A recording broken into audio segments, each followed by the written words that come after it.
కాంగ్రెస్ హయాంలో పేపర్ లీక్లకు కేటీఆర్ కారణమయ్యారంటూ కూడా ఈ రోజు ఆదర్శ్ నగర్ ఎమ్మెల్యే క్వార్టర్స్ లో యూత్ కాంగ్రెస్ నాయకులు అయితే పెద్ద ఎత్తున ఆందోళన చేస్తున్నారు. వారితో మాట్లాడతారు. అరవింద్ గారు చెప్పండి, కేటీఆర్ హయాంలోనే పేపర్ లీక్లు చాలా ఎక్కువ జరిగాయి అంటూ కూడా మీరు ఈ రోజు నిరసన చేస్తున్నారు. And more over me demands ఏంటి? 27 మెంబర్స్ టీఆర్ఎస్ ప్రభుత్వం ఉన్నప్పుడు పేపర్ లీక్ అయి చనిపోయారు. వాళ్ళందరి కుటుంబాలకు క్షమాపణం చెప్పి నువ్వు వచ్చి ధర్నాలో కూర్చో. అయితే 29 డేస్ నుంచి కూడా జంతర్ మంతర్ దగ్గర ఆయన దుబాయ్లో ఉండే బర్త్డే సెలబ్రేషన్ వీక్ కింద పాస్పోర్ట్ తిప్పిర్రి. ఆయన దోస్తులు ఎంబడి, రాజులు ఎంబడి, యాక్టర్లు ఎంబడి అందరు దుబాయ్లో ఉండే. ఇప్పుడు వచ్చి నేను దుబాయ్లోకి ఇప్పుడు వచ్చి నేను బర్త్డే సెలబ్రేట్ చేసుకుంటలే, నేను స్టూడెంట్స్ కోసం నేను ప్రొటెక్ట్ చేసుకు, ఇవన్నీ ఎందుకు యాక్టింగ్?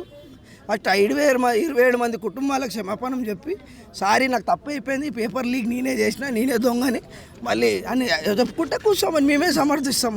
అయితే 70,000 జాబ్స్ వచ్చినాయి అని కూడా మొన్న రీసెంట్గా కాంగ్రెస్ ప్రభుత్వం అనౌన్స్ చేసింది. దాని తర్వాత తను ఎల్బీ స్టేడియంలో ఏదైతే సభ పెట్టారో ఆ సభలో కూడా 70,000 ఉద్యోగాలు నిజంగానే వస్తే రాజకీయ సన్యాసం తీసుకుంటానన్నారు. దానికి ఏమంటారు? ఆయన సన్యాసి కాదైనా రోమియో, ఆయన సన్యాసి అయిందమ్మా.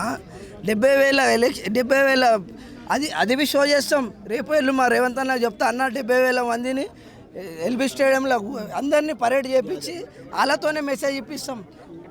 70,000 పోస్టులకు ఎగ్జామ్ పెట్టినాం. ఏ రోజన్నా పేపర్ లీక్ అయిందమ్మ? వాళ్ళకి నేర్బీ లీక్ కాలే.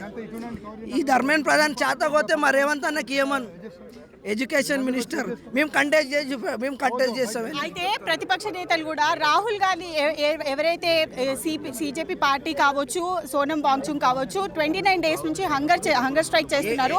అయితే ఢిల్లీలో జంతర్ మంతర్లో హంగర్ స్ట్రైక్ చేస్తున్నారు. కానీ ఒక్కసారి కూడా ఢిల్లీలో రాహుల్ గాంధీ ఆ ప్రొటెస్ట్ని కాపాడడానికి కానీ వాళ్ళకి మద్దతు తెలియజేయడానికి కూడా వెళ్ళలేదు. కానీ ప్రధానమంత్రి ఇంటి ముందుకి వాంటెడ్లీ వెళ్ళారు.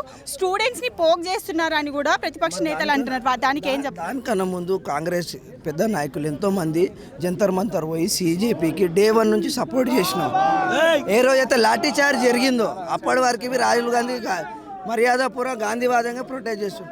ఎప్పుడైతే లాఠీ చార్జ్ జరిగింది స్టూడెంట్స్ మీద, అప్పుడు రాహుల్ గాంధీ గారు పిఎం ఇంటి ముందు ధర్నా చేసి నిన్న రాత్రి కూడా వాళ్ళకి మధ్య ప్రతి ఒక్క స్టూడెంట్ ఏమన్నా మా రాహుల్ గాంధీ రేవంత్ అన్న ఉన్నాడు, వాళ్ళతో పాటు మేమందరం కూడా స్టూడెంట్స్తో పాటు